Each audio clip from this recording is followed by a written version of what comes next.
In the fifth episode of Humans in AI, I had the pleasure of interviewing Hassan Mghari, Senior Developer Advocate at Vercel. Hassan discusses his experiences in developing AI tools for specific use cases. We also discuss a few of Hassan's most notable side projects, including his Twitter bio generator to TechCrunch article summarizer, all tools he built over weekends and gained huge success. Listen in as he discusses the importance of keeping up with the current boom in AI and advises listeners to keep shipping and engaging with AI-based products. Just before we start, do you want to give a quick introduction to yourself and just provide a little context on your background? For sure. Yeah. Thanks so much for having me, by the way. My name is Hassan. I'm a senior developer advocate at Vercel, which basically means I deal a lot with our community. I create content, blog posts, videos, stuff like that around our products, build examples, help with documentation, and just help educate our community on everything Vercel and Next.js. Very cool. And I know recently you delved into the world of AI and you've been building some really useful tools. One of them was the TechCrunch article summarizer. I know that you just announced something about commit messages and auto-generating them using AI. Do you want to maybe explain a little bit about why the interest in AI now and how you've been thinking through the projects that you're going to work on? Yeah, for sure. So to preface this, I'm just a web developer, right? I just build web applications here and there. I've gone into AI very recently, just in December, where I started to see GPT-3 started coming out. We started to see Stable Diffusion and all of this, like this huge boom in AI. Unlike yourself, you were telling me before this, where you've worked in this field for many years, right? And you have a lot of experience doing this for a long time, where looking at it from the outside, for me, it was just like, oh, like AI seems cool. There's been really cool innovation. Let me go and try to see if I can use that in any of my projects. And so that's the way it's been for me. And with technology the way it is right now, honestly, you can do a lot of this really cool AI stuff with just an API call. So a lot of these projects that I release, restorephotos.io is, I think, a really good example of this, where it restores these old blurry photos. And all it does is it does a single API call to a service called Replicate, which builds on a model called GFP-GAN, which again, some very smart researchers have just developed that model and pushed it out there for the public to use. But I can just use it with a single fetch call and make an application that a lot of people use. I think it has 190,000 unique visitors, which blows my mind. I tweeted about it a couple times and that's it. I haven't really committed to the project even, and just built it in a weekend. And so I love, with the current boom of AI, of how easy it is to just integrate into your existing web applications. That's incredible. And that's one of the things that I find most interesting. And one of the reasons why I really wanted to chat with you is I believe that we're going to move towards a future where it's all about coming up with ideas and figuring out the right tools to build them and then building them very quickly. Long gone are the days where you're going to spend weeks and weeks just training your own custom ML models, unless you have a very specific use case. And in your case, you've had enormous success with the variety of projects that you've worked on over the past few weeks and months. Do you mind just giving a quick overview of those projects? Like, so you mentioned Photo Restore AI was one. What are the other AI projects you worked on recently? Yeah, so another one was twitterbio.com, which is you just give it a sentence or two about yourself and it'll generate interesting Twitter bios. Another one was one that you mentioned, which is techcrunchsummary.com, where you can go to any TechCrunch article and add summary to the URL, and then it opens up my site and it summarizes the article for you in a few bullet points. And so a lot of these projects are honestly very small, very focused, very limited in scope, but that's how I like it, because I'm still just exploring this space. So I just come up with an idea. And like you said, I can go and build a machine learning model and train it and do all of this stuff. And there are specific use cases where it makes sense to do that. But for me, I'm just more interested in how can I get a product out in a few hours? So most of these projects that I do, I build them in about a day, is usually how long it takes me. Over the weekend, I'm just coding and I built it and I push it out. And then from there, I can iterate on it. And that's honestly been one of my favorite parts, is just going and building these projects and posting them and then getting really great feedback from really smart people in machine learning like yourself, and then just iterating on it and building on my knowledge based on that. So TechCrunch Summary was another one. And then yesterday I just launched AI Commits, which just generates commit messages for you with using just GPT-3. So it's sending a prompt. It's running a git diff to grab all your code changes, sends it to GPT-3 to generate a commit message, and then gives the result back. I've just been experimenting with a lot of this stuff. I've been really interested specifically in the UI and the UX of these solutions. I think, for example, I think both Replicate and Hugging Face have a public demo that shows you how to use it, that anybody can go use. You don't need an API key or anything. You can just go use it. And really what I built was just a clone of that demo, honestly, with slightly better UI and UX. I cared a lot about just creating a beautiful interface where people can use this thing and it's just really easy to use. I've discovered with just a slightly better UI that potentially hundreds of thousands of people will go use your app just because of that. And just because you simplify things a little bit. I'm really passionate about taking these ML and AI APIs and integrating them into this nice, beautiful web application that just delights the user. And I think another good example of this is using, little plug for my company, but using Vercel edge functions, which actually enable you to do the streaming effect, which is actually really big in this world because a lot of these AI APIs take a long time to generate. For the TechCrunch article, for example, it might take between 10 to 20 seconds to get your final summary, and nobody wants to click generate on an article and then stare at a loading spinner for 20 seconds and then get their article at the end. You want it to be a better experience. And using these kind of tools and using streaming, you can get the data as it's being generated, which is really cool, kind of like ChatGPT, where you ask it a question, you don't just wait 30 seconds, you can actually start reading it as it streams in. So it's just been really fun working on these projects. Ah, that's awesome. Tell me a little bit more about your stack. I'm assuming Next.js is, given that it's a framework developed by Vercel. Can correct me if I'm wrong, but I think that's the sort of ownership model there. So what other tools do you use to build that really exciting, really engaging UI, UX that makes a difference here? Yeah, so Next.js is the primary one, like you touched on. It allows me to move really fast, especially because I get the front end and the back end in one place. So I get to build my React front end, and then with the back end, I don't have to go and spin up something like Express, or if I'm working with Python Flask or Django or anything like that, I can just create a file in a folder inside of my same app and just get an endpoint and call OpenAI or Replicate's APIs and just get that data. So I just love how it enables me to do that. And there are a lot of really great frameworks out there, SvelteKit, Remix, like so many other ones. And so I'm honestly a big fan of not necessarily telling people to use a specific tool, but just use what works best for you. If you have a stack that works well, go for it. No need to change it.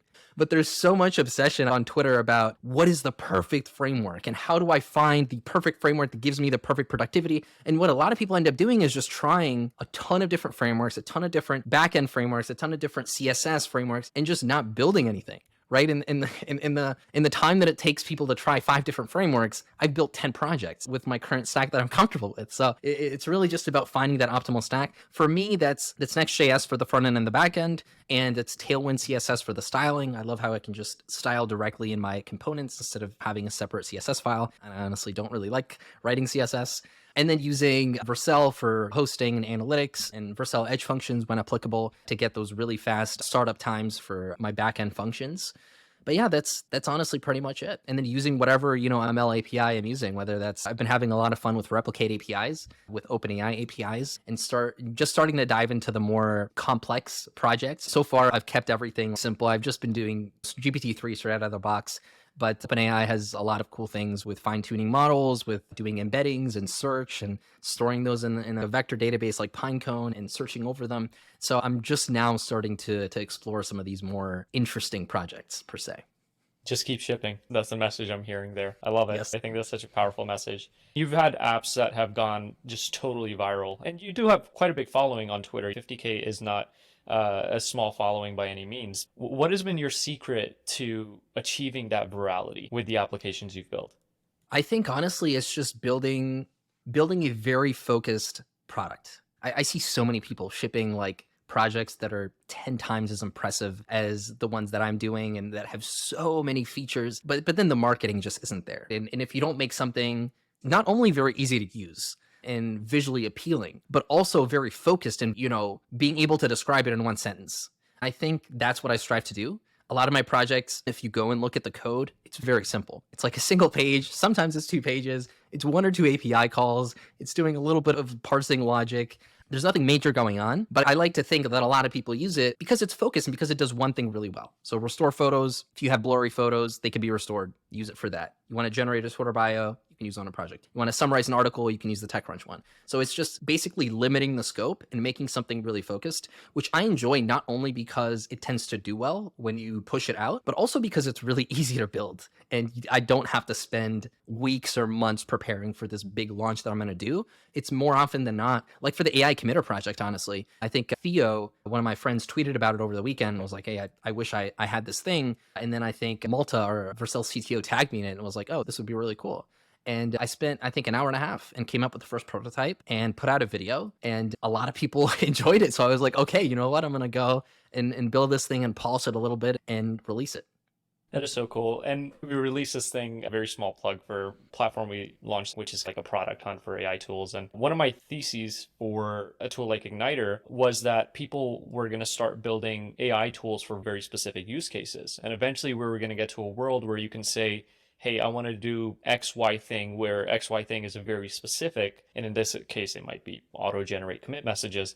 And you would find a tool to help you supercharge that process. And that would happen for a lot of different tools. What's your sort of thought on how this space progresses? As you continue, are you going to continue down this route where you're going to pick just very specific use cases? Do you think it's going to get too crowded when it comes to doing that sort of thing? Or do you have any sort of thoughts on the longer term trends on how this may play out? Yeah, for sure. And another benefit of these focused projects is, like you said, they're the type of projects that you honestly share and not a bot newsletter, where you give these one-liners and you link these tools.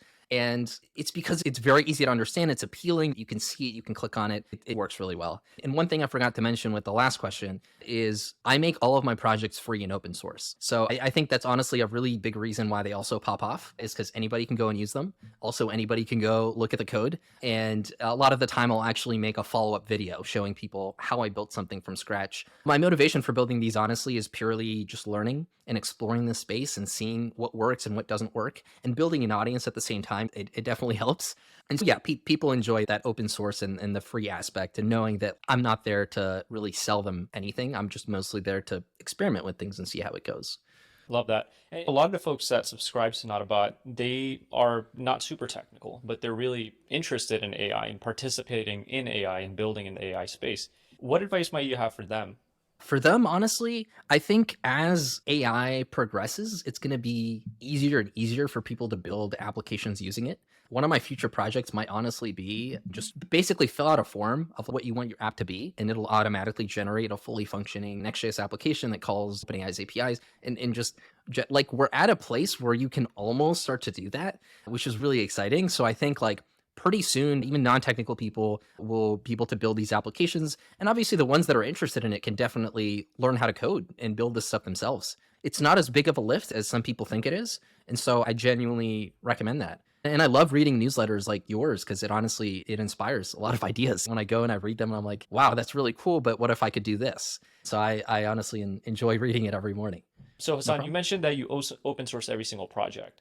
A lot of folks may not understand the value of open sourcing. Would you be able to articulate why open sourcing, especially during the learning process, may or may not be a good idea? For sure. The way I look at open sourcing is it helps both me and other people. It helps me in the sense that I get to post my projects out there, and I get to have people smarter than me read the code and submit pull requests. Like, I've improved for almost every single one of my projects. I've merged at least one PR. For the AI commits project that I launched, I've actually gotten, I think, 15 pull requests, and I've merged like 6 of them so far and already released a new version of it this morning with me doing no work. I've just read over people's code that was great and just merged it in, and there you go. So I get new versions of my projects and better versions of my projects, and I learn from other people critiquing my code and suggesting better ways for doing things. So that's how I get value out of it. And I think other people get value out of it because they can see a working product in action, and oftentimes a working product that a good amount of people are using. Right? My projects normally are things that a good amount of people, thousands of people typically use, and for them to be able to see how to build a project like that and how to build a project like that that also scales, I think is really cool. And I've seen dozens of people go and fork my projects and build other ones with it, which makes me really happy. Love that. Love that. Any other topics in particular that you want to touch on that we haven't touched on yet? I think that's about it. Just keep shipping. Your answers were so targeted and so to the point, very eloquent, dude. Very impressive.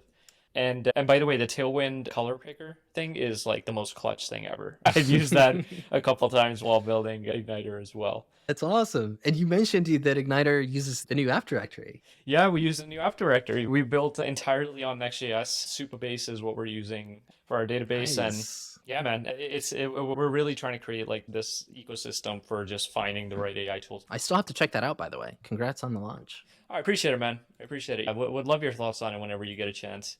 All right, Hassan. So just to close out, any other advice that you might have for anybody listening to this who is inspired by the work that you're doing, all the tools that you're creating that are super useful? Any lasting words that you want to impart with them?